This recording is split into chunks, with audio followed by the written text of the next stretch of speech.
It begins. Hi. As always, the first and only question that really matters about anything.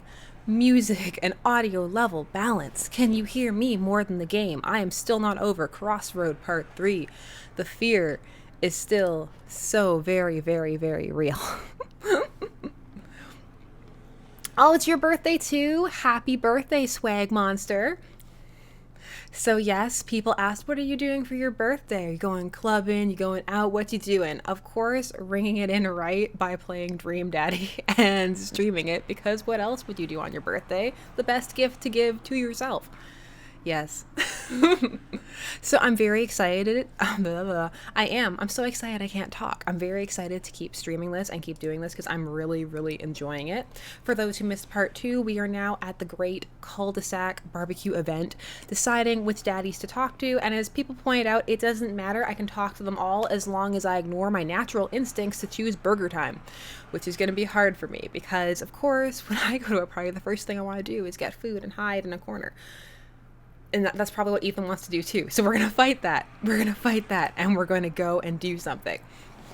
Oh, thank you very much for the birthday wishes. I appreciate it. I've actually been looking forward to this all day. I know, right? It's like cake, all those other things, but Dream Daddy. I also just realized that Matt doesn't really have a voice. So I'm kind of like, ooh, I gotta hurry up and find a Matt voice because that's happening very, very soon. So enough rambling, enough of the putting off, deciding who to talk to. I think that ultimately we should go with who Ethan would talk to, which is definitely Matt, Hugo, and Craig, because as he said last time, I know Craig. Oh my god, as I bang my everything. It's just everything. So profesh. But it was worth it, because look at the glasses brigade. Except for Craig. Craig gets some glasses. Alright. Let's get to it. Cakes and daddies. That's right. Cakes and daddies. Matt and Hugo seem to be embroiled in an intense discussion. Craig looks on, smiling politely. I walk over to say hello. That's right. We're going to go and save Craig from awkward conversation, because that's what friends do. Well, I don't think it's fair to try and compare two art movements like that. Periods in art only exist because they're a unique byproduct of the social and political climate of a time and place, and to try to take something like, say, the Rococo period and compare it to the postmodernism in America, you're completely disregarding the context in which a work of art was created. Matt and Hugo seem to be so busy talking that they don't notice me. Craig leans in. Dude, I have no idea what's happening. Talk to Craig or listen in on Matt and Hugo. Why is this a serious life choice for me? This is a far harder decision for me than it should be. I'm actually intrigued by their art discussion, but Craig is so lonely. He's so lonely. Save your friend. I want to talk to Matt. I just reached out and petted the screen. Oh, I petted Matt on the screen. That's so embarrassing. Listen to nerds talk. Can we do both?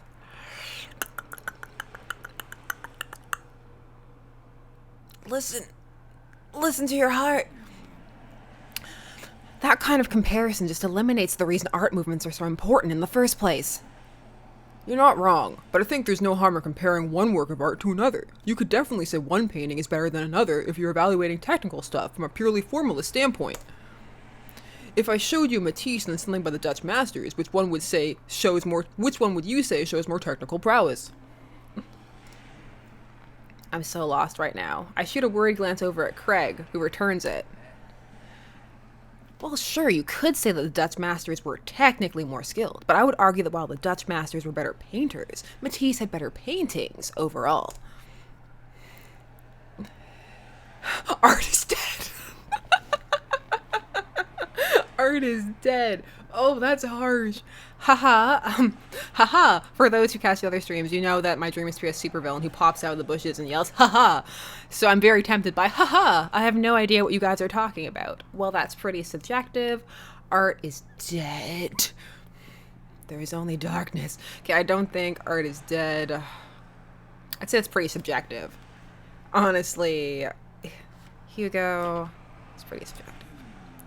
How do you mean? Well, I could back it up, Ethan.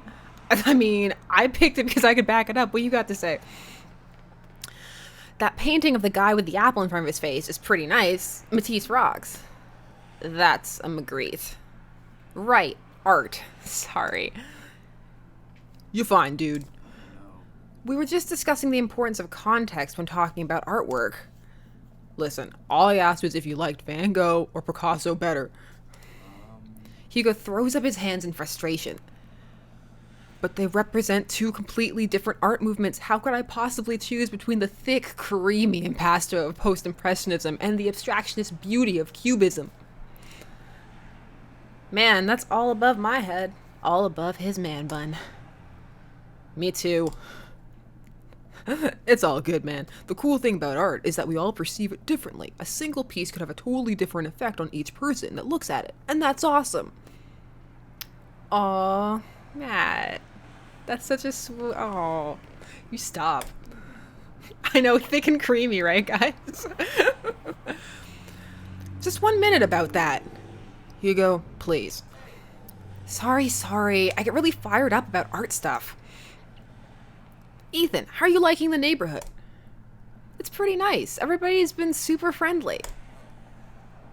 Seems like your daughter is fitting in just fine.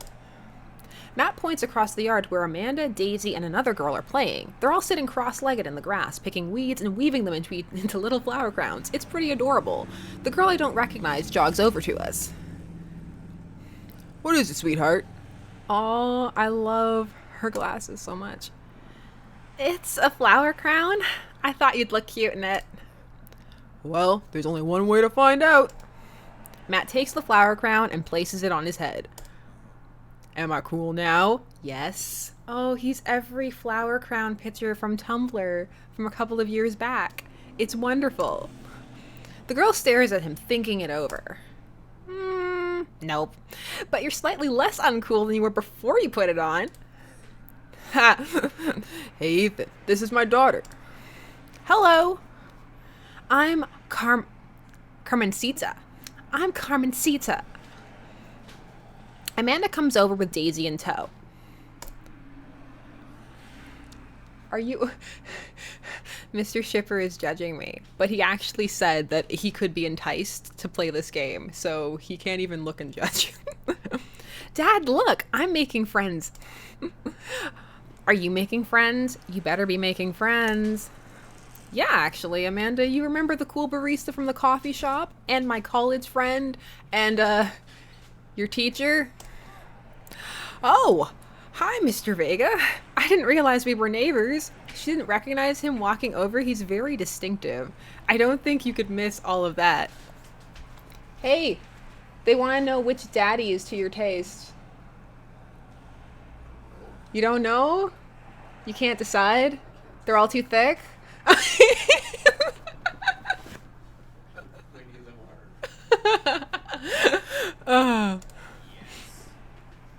Yep. You still gonna get me that overdue term paper? And just like that, the moment is ruined. The vibe is killed as two worlds collide in a way that they are not supposed to. Great seeing you. Amanda finger guns her way out of the conversation like a champ. She learned the finger guns move from me. I'm very proud. She's definitely a charmer. Speaking of which, where did my son go? Hugo looks around the party. He must finally spot him because his eyes go wide. Ernest! Ernest Hemingway Vega! Are you Oh, that poor child. Don't do that to your kids. Don't do that. Think about all those children named Khaleesi. Don't do it. Ernest is holding up a lit cigarette. Nope. I see Ernest across the way. He casually takes a long drag of his cigarette and then flicks it into the gutter. Because he's too cool. because he's named after Hemingway. Unbelievable. Excuse me. Hugo marches over to Ernest, and I turn my attention to Matt and Craig. Kids, right? Also, just so you know, I'm wearing my, you can't see it, but I'm wearing my number one dad, Thanos, shirt, because I know how much y'all love Daddy Thanos in the stream, so I felt that it was very appropriate for this. Man, I do not envy Hugo. The last barbecue we had, Ernest tried to shove a sparkler down Joseph's pants. Nearly burned down half the yard. And the barbecue before we had... Oh my god, why can't I talk? It's happening, it's talking.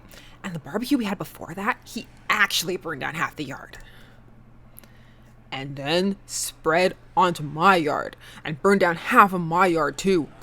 Hugo walks back over to us, practically dragging Ernest behind him. Hey everybody, sorry about that. Ethan, this is my son, Ernest. Oh, Ernest, could he look any more like just not into this at all? Oh my gosh, Heather, someone suggested that. They said I should make another daddy who is just Thanos and call him Daddy Thanos. Hello. Ernest looks away, sulking, his hands shoved deep in his pockets. Ellipses. Hugo nudges him impatiently. Ellipses. Hey. Nice to meet you, Ernest. What grade are you in? Doesn't matter. Ernest. Okay. I'm in 8th grade. God, are you happy now? I'm sure you were just dying to know. Yeah, good for you. Can I go now? I'm tired of talking to old dudes who blame my generation for the failing economy. Ouch. Ernest! Oh yeah, because I'm totally embarrassing you. I know, Bria, that is what happens when you name your child Hemingway. What did you expect, Hugo? Ernest puts earbuds in and storms off to stand in the corner.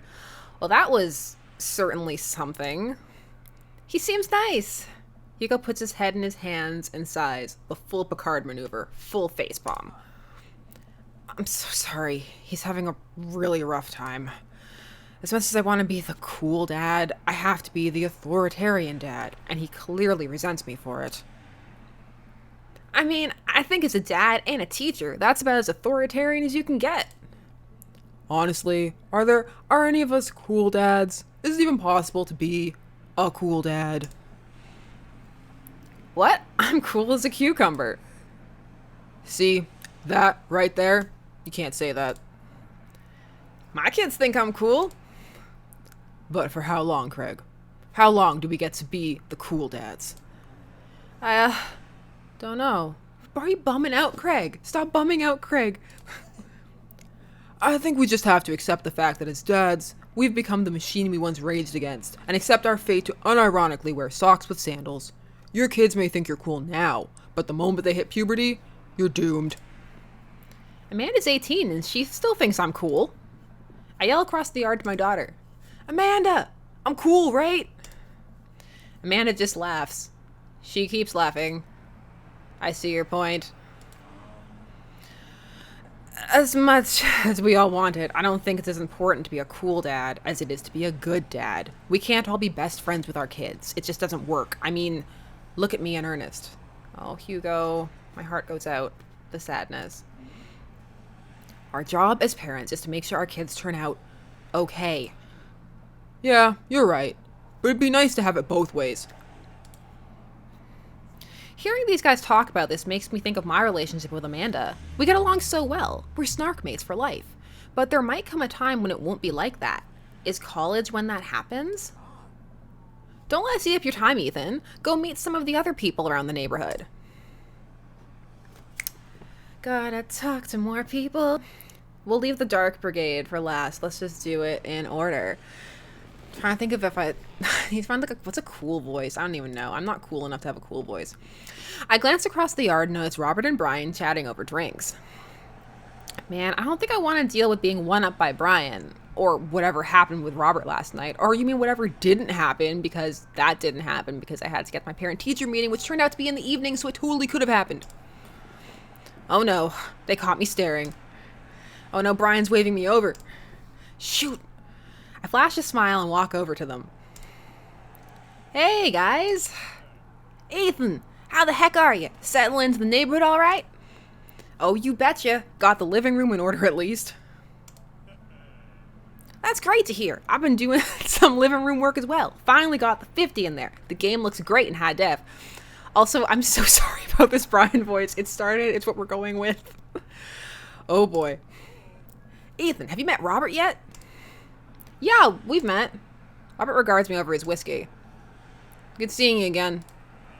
We were just talking about my most recent camping trip. Spent a night out in the woods with Daisy and Maxwell. She's definitely an outdoorsy one. Even caught her first fish. It's good to see you taking your daughter out like that. I bet she loved it. And it's great that she loves the outdoors. Mine loves being inside. Brian raises his eyebrows at me. Being inside. Making art. She won a local competition for that art. Yep. Did I put it on too strongly? Yes. Why are you competing with him? He seems like such a nice man. Stop. Robert stares at me blankly for a second. Anyway, I haven't gone camping in years. Not since the last time. Dun dun dun. Same here. Well, things change once you have Wait, what happened the last time? Robert takes a long sip of whiskey. Well, old Johnny Boy and me were out in the backcountry. Johnny Boy's a strong kid. Met him in my army days. Comes from Kansas. They build him tougher out there. Anyway, things go south pretty quick. Johnny Boy breaks his ankle when the rope bridge snaps. You can see the bone popping out through the skin. Johnny Boy's screaming now, crying for his mama, losing blood. We're 2 days out from the next living soul, and here I am with my dear friend bleeding out in front of me. I'm able to dress the wound, but now I got a fireman carry a 6-foot, 180-pound man over some of the toughest terrain I've ever been in. I won't lie to you. There were moments during those 2 days when I thought about leaving old Johnny Boy, but you build a bond with your brothers in arms, and that bond never breaks. I got that boy back to civilization, but I lost some of me out there. I guess that's camping for you. Brian and I stare in disbelief. Robert takes another long sip of whiskey. I'm just kidding. My friend Johnny and I went inner tubing down a river, and he lost a flip-flop. Miss that kid. Brian and I laugh nervously. Or am I kidding? Brian and I tense up again. I'm kidding. Whew. Amanda and Daisy barrel up to us laughing. Daisy is holding a paper plate in front of her like a steering wheel. We gotta get off this haunted truck. Oh no, the ghost locked the doors. Quick, hit the emergency escape button. But trucks don't have emergency escape buttons. Then hit the brake, I guess, and then we'll get out of the truck. The imaginary truck. Anyway, we're safe from the ghosts, but how will we ever survive this Arctic tundra? Daisy, you might have to eat me. Are you prepared to do that? I'm prepared to do anything to survive. That's cold-blooded. I like that. Although I'm not sure I have materials required to properly cook you. You know, that reminds me of the last time I went skiing. Robert? Wait a second. Are you guys playing Long Haul Ass Road Paranormal Ghost Truckers? Yeah. Amanda and I love that show. It's the best, especially the episode where Callum hides Flint's keys and Flint retaliates by breaking an ancient cursed urn and sending the spirit after him. Yeah, it's such quality reality television. I don't watch a whole lot of television, but I do enjoy that show. That and war documentaries. All right, Daisy, I found us a couple of bugs. They're going to make a great meal, lots of protein. Going to keep us from starving out here in this harsh, icy wasteland. Oh my gosh, the Robert stuff happening in the chat is intense. Don't give too much of yourself away, guys. But there's a whole lot of food right over there. Daisy, it's a game. We're playing pretend. It's what kids do. Live a little. Amanda gives Daisy a handful of gummy worms from the snack table. They eat them with mock disgust. let's go find kindling for a fire. Let's chat. Let's chat. Okay. But not an actual fire. Because we're playing pretend. Now you're getting it. Now you're getting it. Daisy and Amanda run off. What a cute couple of kids. Robert can stab me anytime. Guys, are you okay? I don't know if this is better or worse than all of the Craig stuff from last time. Man, I've never seen her get along with anyone so quickly. I guess Amanda just sort of has a way with kids. That's kind of amazing. Decent doesn't really get along well with kids her age. It's nice that he's not trying to one-up me this time. Maybe we can have a regular friendship after all. Really? She just kind of keeps to herself. Her teachers say she spends every recess in the library. I think the other kids are intimidated by her intelligence. There it is. I wouldn't worry about it too much. Amanda was shy at Daisy's age too. She used to have a habit of crawling under tables and crying every time we took her to a restaurant. She bit people too. Yeah, you gotta break your kids of biting real fast. If you don't, you're gonna have a real problem. Oh, kids, alright? Gotta love them. You're required to by law. I hear that. Well, since they're getting along so well, maybe we should try to put together a little play date for them. They do seem to get along really well, but the thought of continually hearing about all of Brian's accomplishments is rough. Yeah, that'd be nice. Well, I don't want to take up too much of your time. Go meet some of the other fellas. Okay. I think if Robert bit me, it'd be a blessing. Let's talk to the creep brigade. I spot Joseph chatting with the guy from Dead Gotham Beyond by the grill. I wonder what they're talking about. I walk over to them. So, I'm curious. Can you walk me through why you had your house painted black? Where do I even start? The house stays warmer in the winter, it provides an artistic contrast to the rest of the neighborhood, and it complements the crimson interior perfectly. I'm so sorry about Damien's voice. It's definitely an interesting choice. Thank you. I'm very proud of my abode. Ethan, I was just having a conversation with Damien here about his aesthetic design decisions.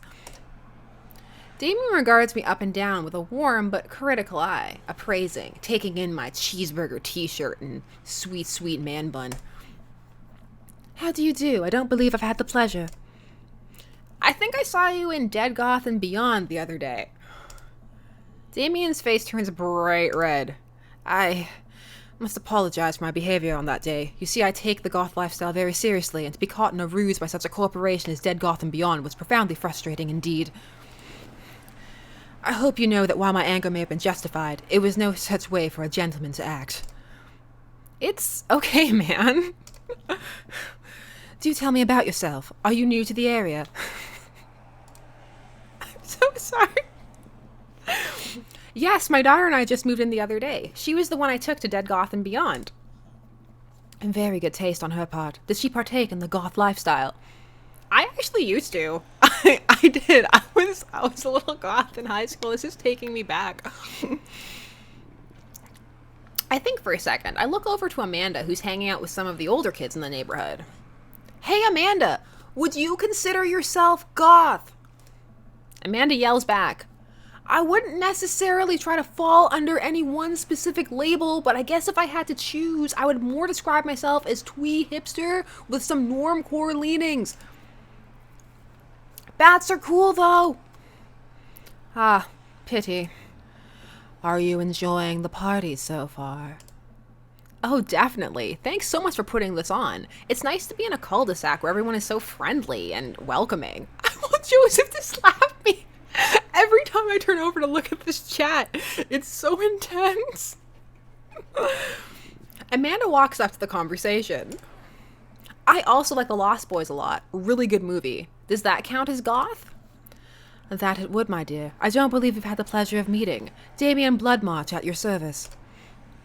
Damien finishes the sentence with a flourish and a bow, producing a single rose and offering it to Amanda. Amanda blushes and returns the gesture with a curtsy. My, do you know how to treat a lady?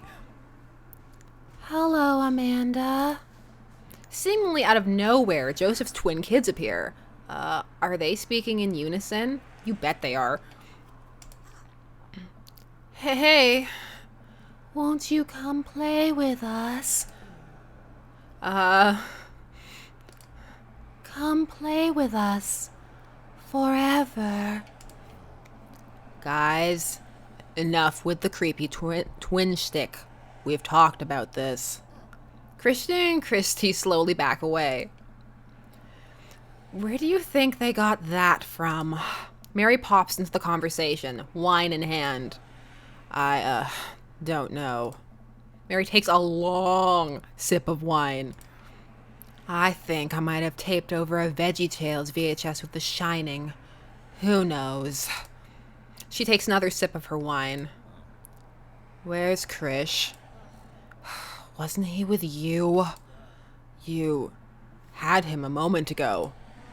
He's probably stuffing dirt in his mouth. He'll be all right. Toddlers are pretty resilient. Why is she getting drunker the more I speak? Mary tips her glass to me. Ain't my first time at the rodeo. It's my fourth.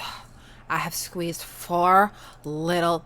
Sweetheart, would you do me a favor and please find Krish? That would be great.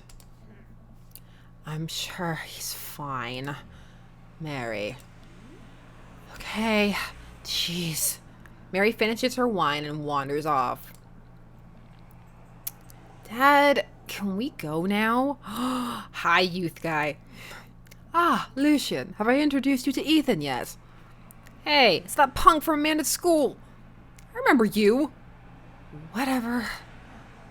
That's no way for a young man to speak to his elders. Be polite. Lucian bows. Whatever. Lucian bows again. Mr. Christensen, may I have a veggie burger? Sir? Coming right up. Why was that noise there? That should never be the noise that is good when somebody asks you for a hamburger. Coming right up, bud. Are you vegetarian? Yep. Make that 2 veggie burgers. Did you know that some people in the Victorian era were vegetarians? They described carnivorous type people as bloodlappers. Dad, that's really interesting, Damien. Joseph turns to the grill. Just a hint of a tattoo peeks out from underneath his sleeve. I can't believe I didn't notice it before. It looks like the bottom of an anchor. And now I'm just so totally into it. Secret hidden tattoos. Yes, please. Oh, is that a tattoo? Yep. I wasn't always a youth pastor, you know. That's so cool. Want to see mine? What? Lucian pulls back some rubber bracelets to reveal a lopsided 666 in black ink. Oh, he's so hardcore. My buddy gave me a stick and poke tattoo last week. I think it's healing up pretty good. Lucian. We'll talk about this later. That's pretty cool. What's the significance of the tattoo? I don't know. I just thought it looked sick. Well, in my opinion, the only reason you need to get a tattoo is because you want one. Careful, though. That number carries weight. Man, Joseph is a way cooler youth pastor than I thought. I just figured youth pastors popped out of the womb with a Bible. I wonder what he did before preaching. Evil things. And without further ado, let's work some magic. He's actually a wizard. That's the secret ending. Joseph closes his eyes, takes a deep breath, makes an uncomfortable sex noise like he's been doing this entire game, and gets to work. With the greatest of ease, he sets patties on the grill, flourishing as he flips a spatula in the air. It's easily some of the best grill work I've ever seen. You guys think this is my first time in front of a grill. He's working faster now, effortlessly tossing cheese onto patties and perfectly grilling onions on the side. One after another, the dads take notice, and crowd around Joseph to admire his masterful technique. You probably didn't know this, Ethan, but Joseph's known around here for his grillmanship. He's unbelievable. Oh my god. I've tried again on this level, dude. I just can't catch up. Oh, stop. The puns are so bad. Let us keep studying. He has a rare quality about him.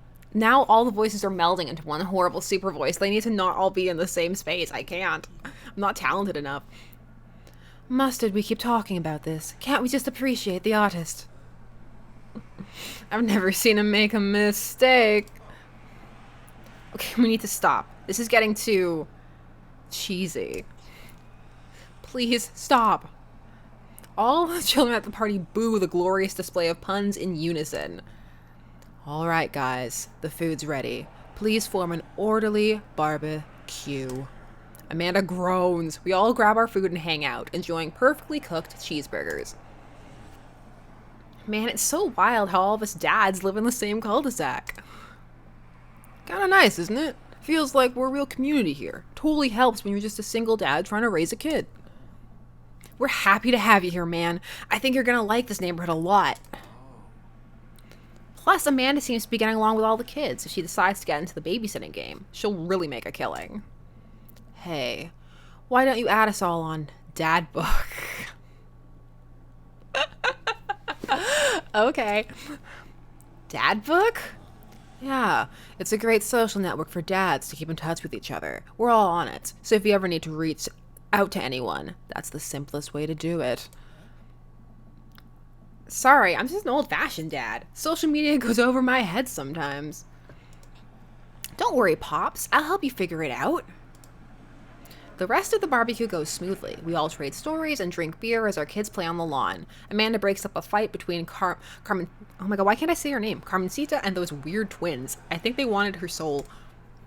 How many dads are on DadBook? I know. Oh my gosh. Someone mentioned that like dads are all untech savvy, which isn't actually true, but I have to say my dad just recently learned how to use emojis, and it's so weird. I'll get emoji replies from him and I'm like, who is this? Did someone steal your phone? This can't be my dad. Amanda and I walk back to our place as the sun sets over the neighborhood. Pretty fun party, don't you think?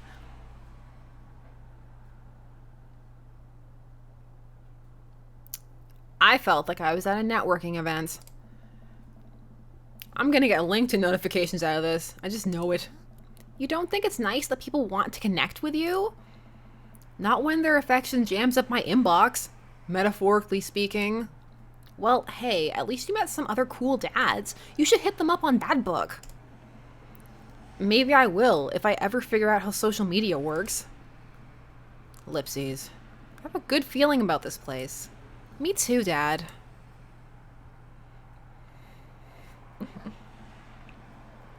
Amanda and I arrive home with remnants of our veggie plate.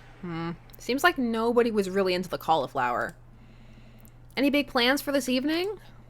Actually, yeah. I'm going out with some friends. Oh? Is that okay? Of course. Just keep me posted and be home before midnight. You got it. And be careful. I will. Make good choices. Of course. And call me if you need anything.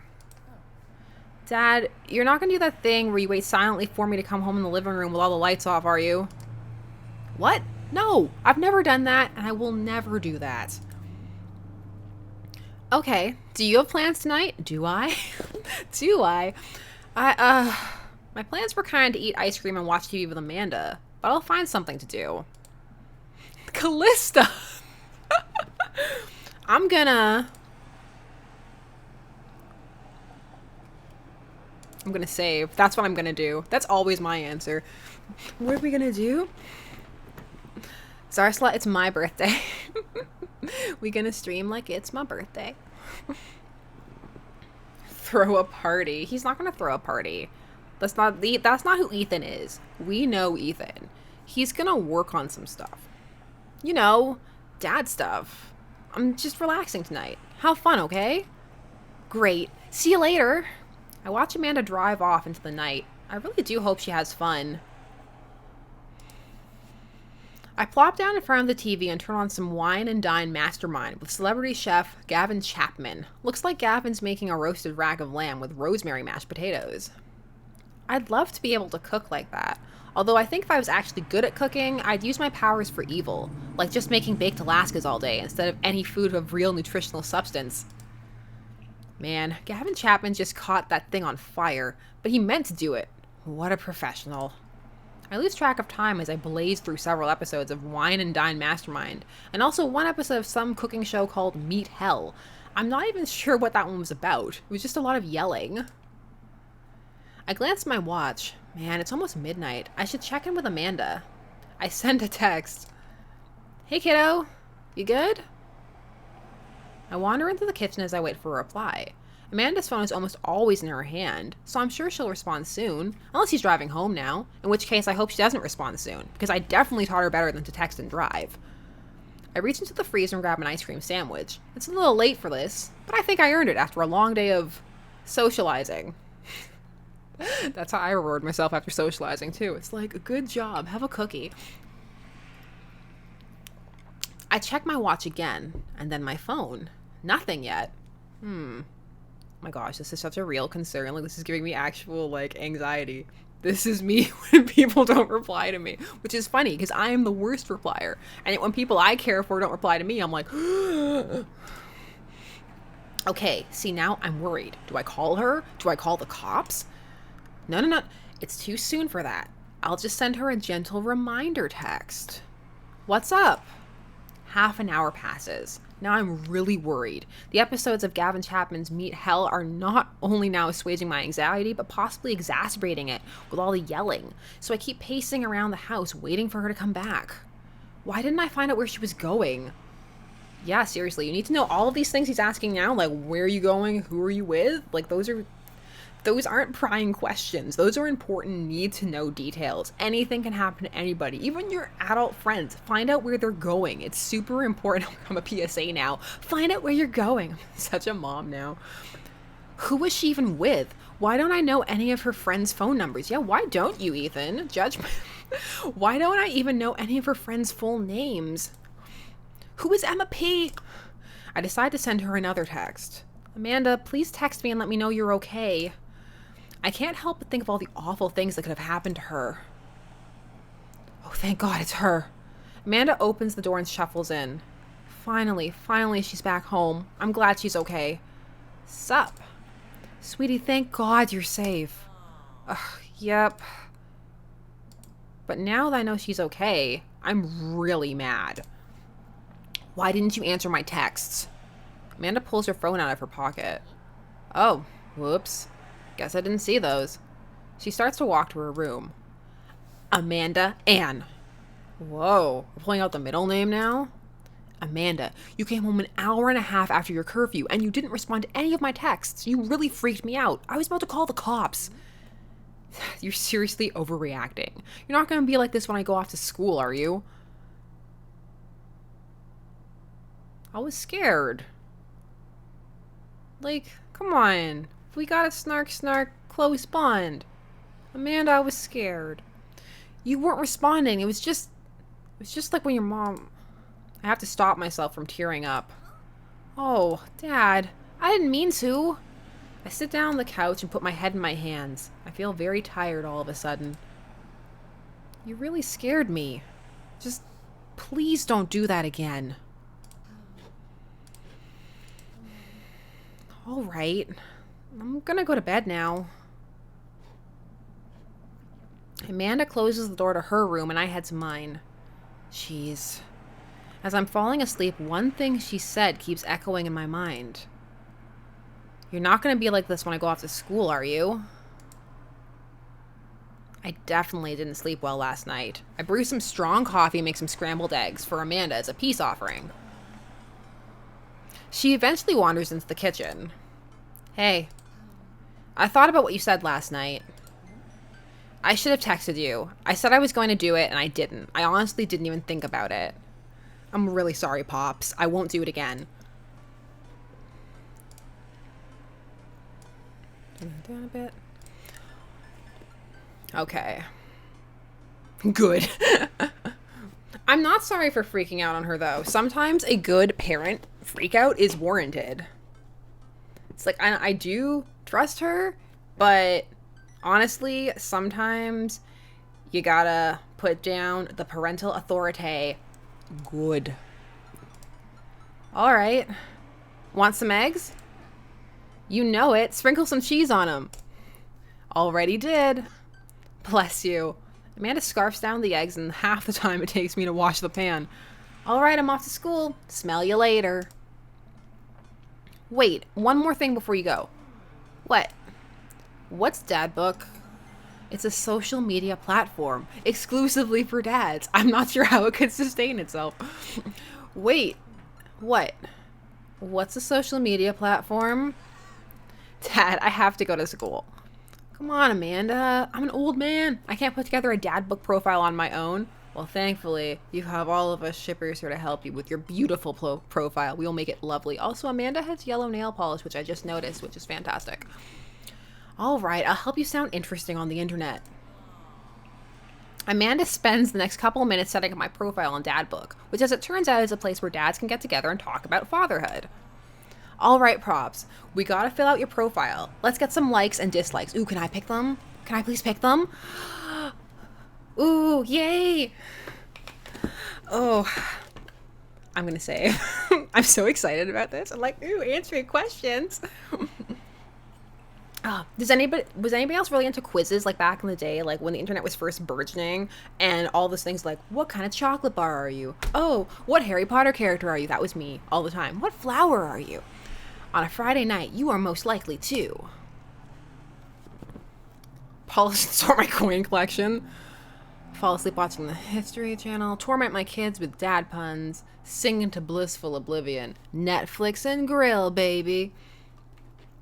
Oh, I loved Quizilla too. Quizilla was amazing. Ethan. Ethan. Don't think me, think Ethan. Okay. Come on, Ethan. I think Ethan would torment his children with dad puns. You know it. If you had one thing to take with you onto a desert island, what would it be? A boat. My trusty grill. The lost shaker of salt. I don't need anything. My survival skills have trained me for this day. Okay, I'm torn between salt because, you know, here is where we can be salt companions. So I'm torn with the lost shaker of salt or I don't need anything. I don't need anything. My survival skills have trained me for this day. What are your turn-ons? Well, we're going there, huh? What are my choices? Is everything a choice? Strong dad arms, tennis shoes with long white socks, a well-manicured lawn, street smarts, top-tier grillmanship, comfortable with crying. Okay, when I hear turn on, I don't like, I guess we'll just take it as like things that we like. Thick arms, the chat. Top-tier grillmanship. What do I appreciate? But turn on I think of as like, not as like just I like it as a personality trait. Now I'm stuck because I'm like, what kind of turn on is this? Is this an emotional turn on? Like, oh, this seems like it'd be a good relationship? Or like, we're going to get it on turn on. Look at those long white socks. Look at that lawn. Can you imagine that? Look at that lawn. And you got to go up and knock on that door. That person's going to be great. Both? Then I feel weird about saying comfortable crying because I think that's like a good trait to have, to be emotionally comfortable, but then I don't want to be like, yes, cry for me. Cry for me. I know fulfilled. I am overthinking it. I am. I know. That's me. That is the story of my life. Overthinking things. Comfortable with crying. What did you want to be when you grew up? Technical writer for manuals and instructionals. Salty boat captain. A good father. That's sweet. But, salty boat captain. What's your favorite movie genre? War documentaries. Well, I know who that would get in the mood. You see, the thing is, some of the answers I'm feeling are they going to privilege me to one dad over the other? Because I want to keep all my dad options open because I want to do all of this with all of the dads. Wow, I want to do all the dads, guys. Whatever will make me cry. Old comedies that haven't aged well. Anything on Laserdisc. Oh my gosh. Old comedies that haven't aged well, please. What's your ideal date? Napping together, doing a 1,000-piece puzzle together, eating a healthy dinner at 4 p.m., trying to geocache but getting hopelessly lost, arson, being emotionally vulnerable. Arson. Honestly, the best date of all time would be napping together. What do you never leave home without? A sensible cardigan, my sick vape, my book of word jumbles, and a pen, a cool knife, my cripplingly low self-esteem. Well, this isn't about me. This is about Ethan. I frequently forget my phone, keys, and wallet at home sometimes. What do I never leave home without? A cool knife. No, I don't think Ethan goes anywhere with a cool knife. I think Ethan goes places with his cripplingly low self-esteem, to be honest. I spend a lot of time thinking about conspiracy theories, how proud I am of my child, potential end of the world, if I'll ever be able to love myself as much as I love my grill, when I can get my next cup of coffee. Constantly, I'm thinking about right now. I actually have one. Profile complete. See? That wasn't so bad. It was hard. I'm like overthinking this so hard. I'm like, have I ruined everything? Can I get my dad? Yeah, that was actually kind of fun. I could totally spend all day on here just looking at people's profiles. You should message one of them, or more than one of them. All of these dads seem pretty interesting. I know, Amanda, they do. Which dad cares about their lawn so much? Honestly, where I live, like, or the suburbs next to it, it's serious. Like, if you don't mow your lawn, people will call the city, and the city will come and mow it for you and then charge you. It is serious business. Is it bad that I'm kind of really into Joseph? It's bad. What's wrong with me? I'm disgusting. Okay, I promise I'll make some friends. Amanda gives me a hug. Go get him, Dad. Welcome, you've got dads. I know what dads like. I know what dads want. I know what dads like. Dads like me. Who's thy message? I like the crinkle sound. Let your freak flag cry. Go with your heart. I want to message Matt of the coffee spoon. Matt, how are you doing? I'm gonna save a gun too. Look, I'm so paranoid. I'm like, oh god. Matt, tell me about yourself. If you like pina coladas, no, I'm avid music enthusiast, passionate coffee drinker, yes. You can find me most days selling bean juice over at the coffee spoon or hanging out at the park with my amazing daughter. Hit me up about 80s, yes. Hit me up about 80s music anytime. Nice. What turns you on? Multi-instrumentalism. Okay, I'm just gonna read them all quick. Hi, Craig. Hi, I know Craig. Dad of 3, business entrepreneur, and fitness enthusiast. Juggling work, family, and fitness is a tough gig, but someone's got to do it, and you're doing it very well. What turns you on? A sub 6-minute mile. Beer pong champion. Favorite movie genre. Buddy cop movies are pretty great. What's your ideal date? Craig, you sound fun. This is like one of those great shows. Hey, I'm Brian. I spend most of my days hanging out with my awesome daughter. I'm thinking of new ways to grill things. If you like fishing, then we'll get along. I do not, Brian. I'm sorry. A keen understanding of steak cuts. Romantic comedies. I do like a good romantic comedy. Robert, hi. When the internet gains sentience and decides to destroy us all, you know I'll use this information against us, right? What are your turn-ons? Don't talk to me. Meeting people who don't support the same sports team as you are Robert's turn-ons. If you had one thing to take, it would be a gun. Grave robbing. You sound fun, Robert. Hi, Damien. Louis, my baby. He likes long walks in the graveyard. That's almost as good as long walks on the beach. Victorian fashion. What are your turns on? Pronouncing bosom correctly. Well, then, we're here in this together. But you never leave home without an upside-down cross. Hugo. Middle school teacher, high school teacher, writer of scholarly articles on 18th century literature. This is too close to people I actually know. Too close.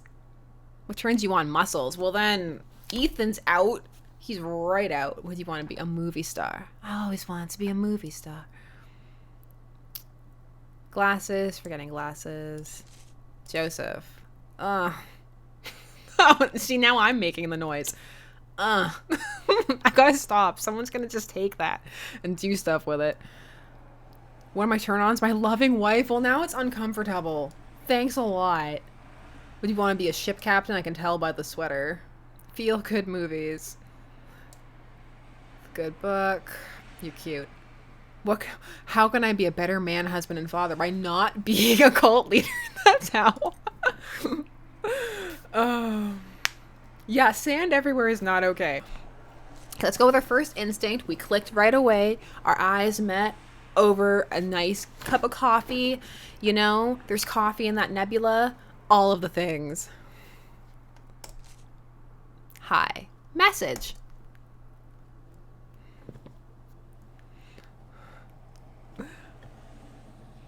I navigate to Matt's DadBook and type out a message. Hey man, great getting to see you at the barbecue. We should definitely hang soon. You free later?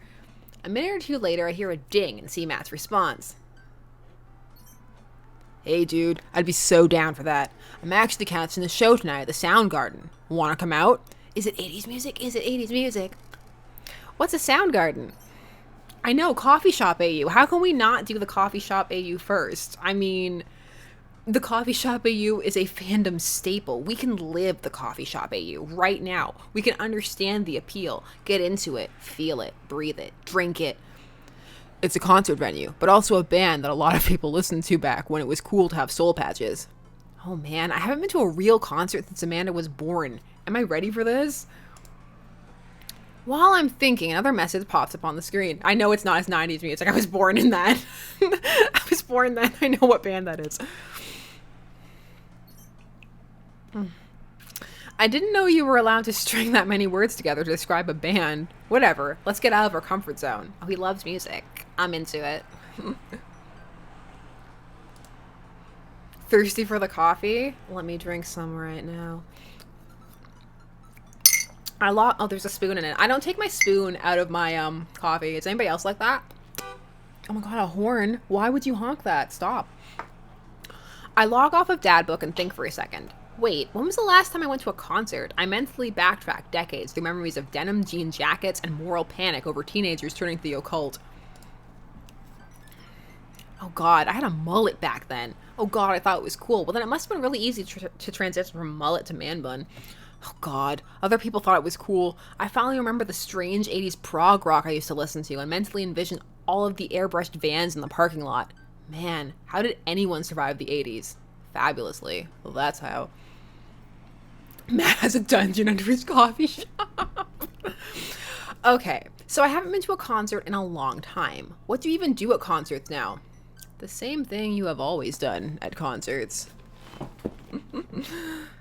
I spend most of the day pacing around the house and thinking about my relationship with coolness. I mean, I always thought I was cool, at least relative to a bunch of other dads my age. Okay, so I don't want any spoilers or anything. Like, I don't mind you casually chatting about it because you know I'm the spoiler queen. But just, is this a game where we can date multiple dads? Like, is this Persona 5 where you can just be complete and utter player cad? Or is it like you gotta stick to one route kind of thing? Like, how can we dad this up? Oh, bye, Damien. We'll see you later. Don't worry, I'll put it up. Dad, what are you doing? Is that yes to all the dads or yes to straight route? Like, one route? There can be only one? There can be only one. Okay, don't worry, because I will do them all. Oh my God. Take that in whatever context you want.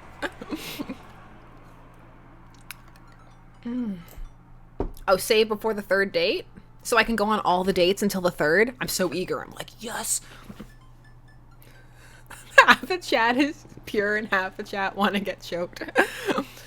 I know you want the extra person. I know. Then start from the last place you save and redo the dates for the other. You can date all of them till the third date. Okay. Okay. Okay. Whew. I'm sweating. I'm literally sweating. I'm sweating over these dads. I look over and see Amanda at the door, just getting home from school. Her eyes are a little puffy, almost as if she's been crying. Uh-oh. Hey, what's wrong? Panda? Oh, nothing, I'm fine. I just got sad because I realized that society collectively refuses to take pop music seriously, despite the fact that some of the most interesting musical innovations are coming out of that genre. I think it's just another thing that we write off because we can't take young women or their interests seriously. Are you sure that's all you're upset about? Like, I know she's trying to get out of it, but if there's, anything going on, I just want to know that I'm here for you, and I'll always be here for you. Whether you need a shoulder to cry on or a strong dad to go kick someone's butt, I'm only a phone call away. Thanks, Popsicle. I appreciate that. But I'm fine, really. I'm unconvinced, but I'll stop badgering her about it. I'm sure she'll tell me when she's ready. Anyway, what's up? Also, is the music still okay? I'm so scared. Like, you don't even understand the fear that I am living in. Amanda, how do I be cool? Let me put on a pot of coffee first. This is gonna be a long night. No, seriously. Matt invited me to a concert, and I don't think I've been to one since you were born.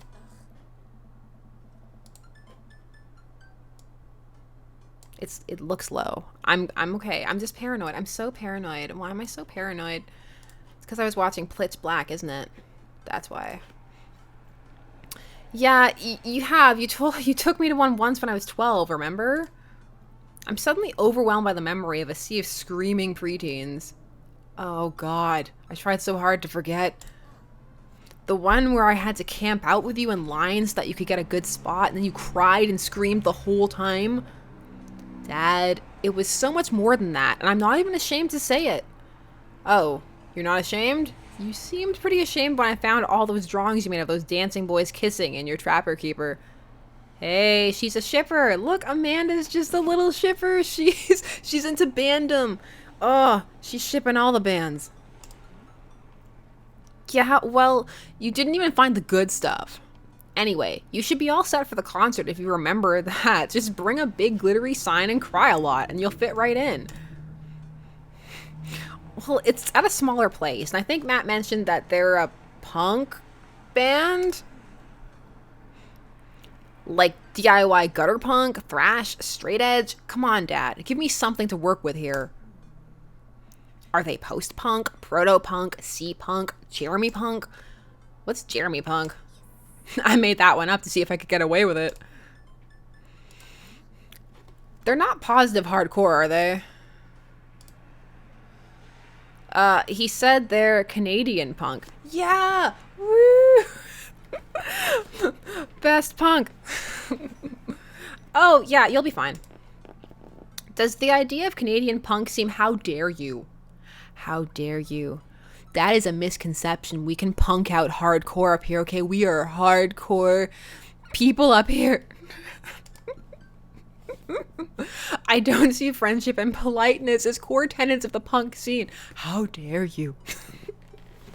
We are more than just our stereotypes, my good sir. Canadian punk is them not saying sorry. We have a problem. It's like a tick. I say sorry so much every day. Well, punk is kind of a big genre that might not be as dangerous as you think it is. It became so much more than just counterculture rebellion. What I'm trying to say is just enjoy the music. Will they play Black Hole Sun? That's it? I mean, yeah, it's not like you're gonna jump into the mosh pit or anything. Well, yeah, that's comforting. And if a strange dude in a Set Your Goals hoodie offers to buy you merch, don't accept it. And definitely don't go on 3 awful dates with him afterwards, where he takes you to a nice restaurant and then forgets his wallet. Literally 3 times in a row. What? Never mind. Just had a blast tonight. Just have a blast tonight. What terrible dates is our daughter going on? I show up at the Coffee Spoon at 8 in what I hope is concert-appropriate attire. I see Matt out front, locking the door to the shop. Hey, you made it. Ready for tonight? I was born ready. Well, it's been a while. Yes, of course, I definitely know what I'm talking about. Ready? Oh, I was born ready was a choice. I was joking. It's been a while. Because, we're going to be honest. Because that's how good relationships start. With honesty and kindness. It's been a while. Also, that's the start to so many Britney Spears songs that they're in my head right now.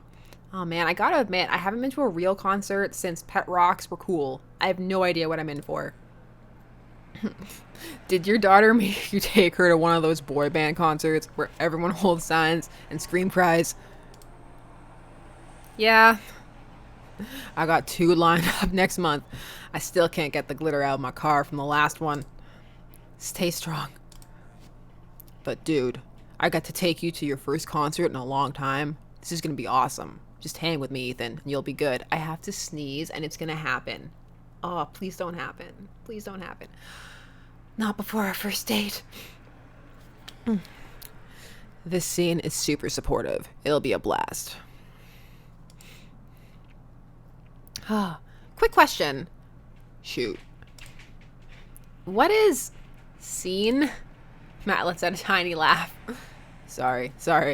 This is weird because scene can describe a music scene as it pertains to a community of people who like the same genre, but can also describe a genre of music no one wants to admit they were into. I remember seeing music. Do you remember seeing kids? I remember seeing kids. I was friends with so many scene kids back in the day. Matt looks off into the middle distance. He says nothing, but I can tell he's thinking, never again.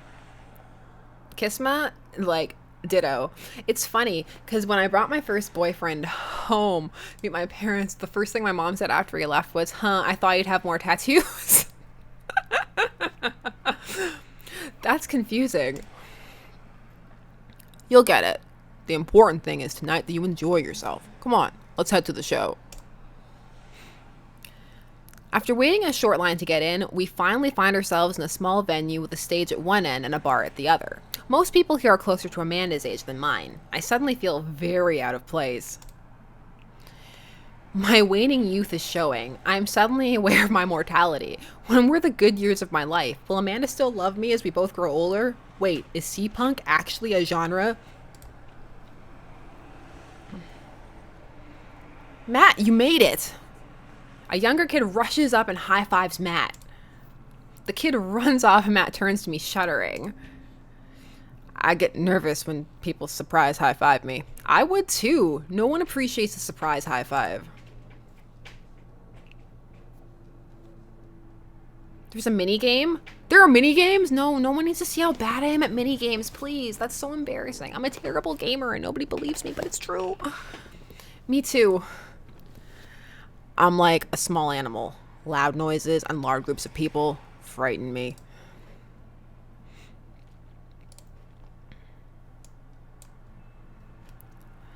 Do you enjoy curling up in a patch of sunlight to take a nap?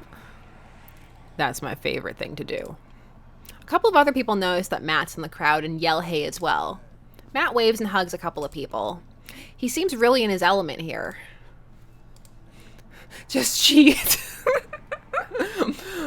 No, come on. Matt turns his attention back to me. Maybe save a lot before the minigame. Save a lot is just my life choice. Matt turns his attention back to me. These people best back off my mans. I'm so afraid of all of these people. Oh. Let's go grab a beer. Matt and I line up at the bar in the back where a couple of the older concert goers hang out. A couple more people notice Matt and tip their drinks at him. Seems like you're a popular guy out here. Yeah. I go to a lot of shows. This is a really cool spot. But it's times like these where I realize I can only be charming and funny for about 5 minutes before I run out of stuff to talk about. Right choice. I think this is just a natural choice. I'm vibing with Matt so hard. And then I become keenly aware of where my hands are. And that there's no comfortable place in your mouth for your tongue to rest. Ellipses. God damn. Where do I put my tongue? See? Well, I've known you for more than 5 minutes, and I still think you're charming and funny. Just you wait. We grab our drinks. Should I save now? I'm just gonna save right now. I'm so scared now. This is stressful. You gonna play Detroit Become Human? Yeah, probably. I mean, like, at some point, yes. This scene seems really friendly. I don't know why people wouldn't want to admit that they listen to it. Let's check out the merch. Matt and I walk over to a small booth in the corner of the room where a crusty-looking teenager guards a selection of shirts and records. He singles me out from across the room and hops on his chair.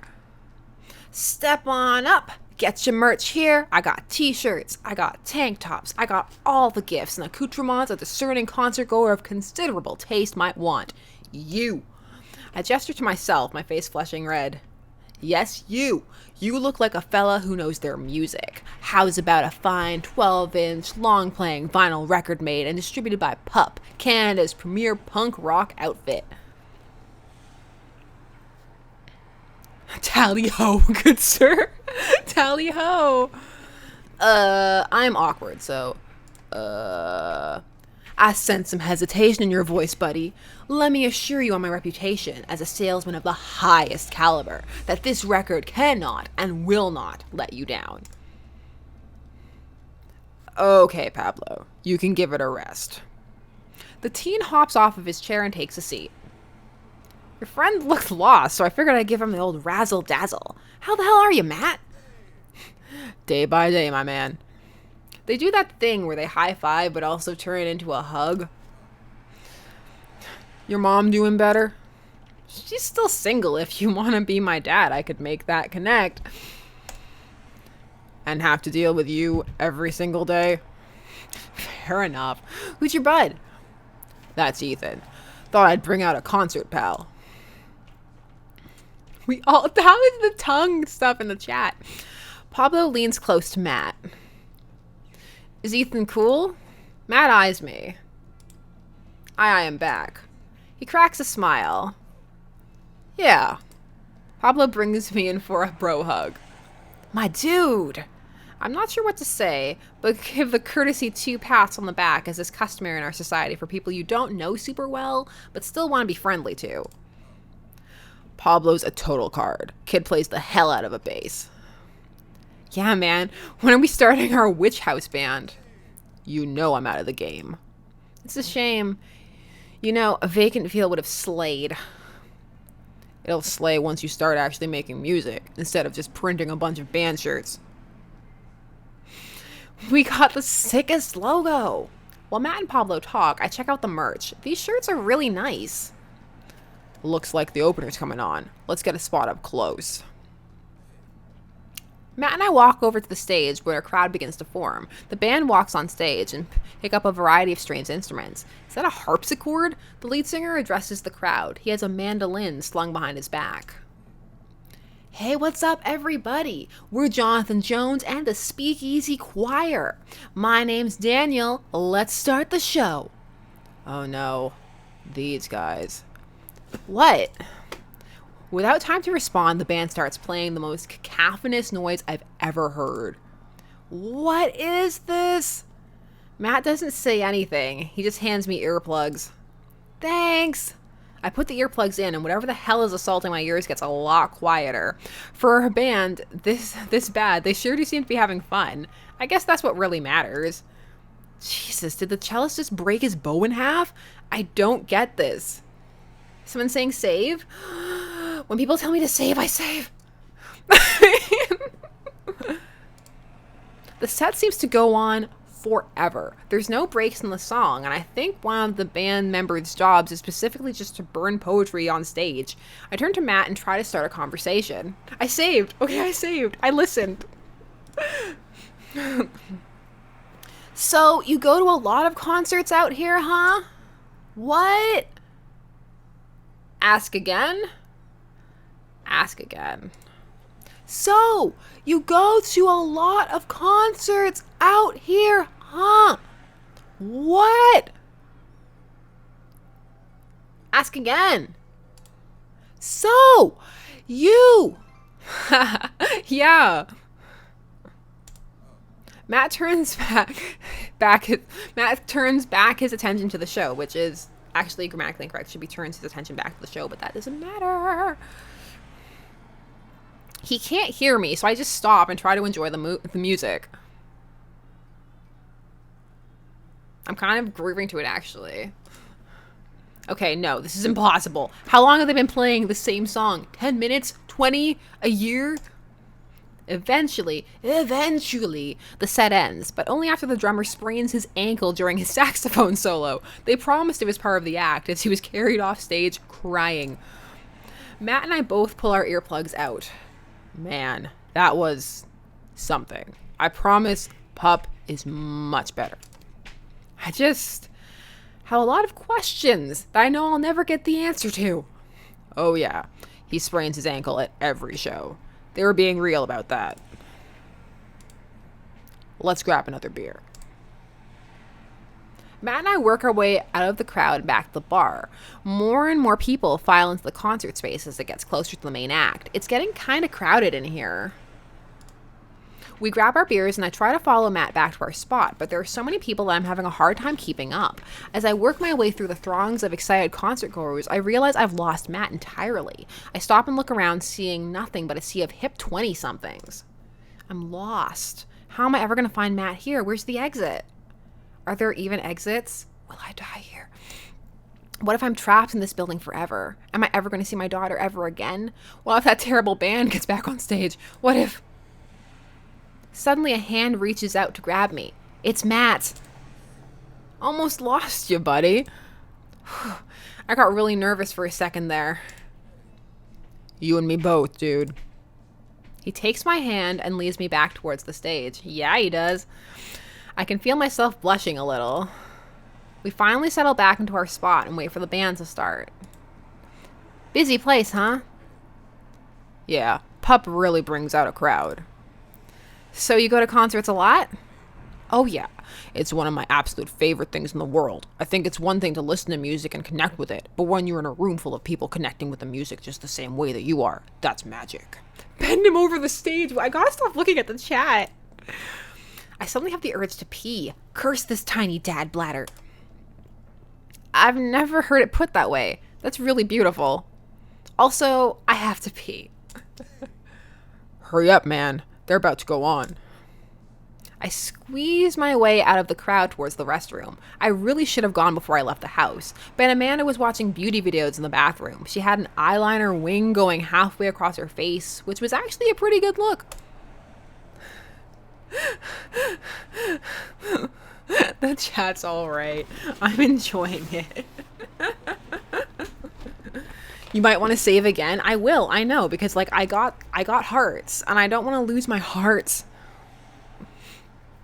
I'm so proud of her. I make it to the restroom finally, but it's one of those single person restrooms. Do I have to pee? Is that the minigame? With a line forming outside of it. As soon as I finish my business, the band starts. Crap. The people that were initially milling around the venue all crowd up against the stage as Pup plays their first song. How am I ever gonna find Matt? No, I don't want luck. I'm scared. I'm scared. Everyone's rushing to the main stage to watch Pup play. I'm sure Matt will be up there too. I'm so scared. I'm so scared that I'm actually not gonna be able to do it. You have no idea. It'll be so embarrassing if I can't. Oh my god. The anxiety. I'll never stream again if it happens. I'm sure Matt will be up there too. I gotta get there without being trampled by all these rowdy youths. Avoid the youths. Okay. Ow. Hey. Ow.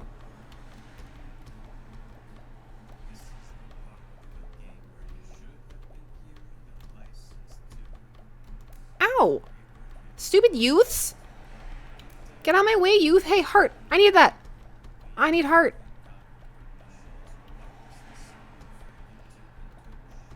Am I even going the right way? I'm so frightened right now. Okay.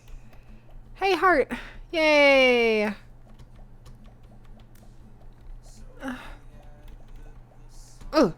Ah.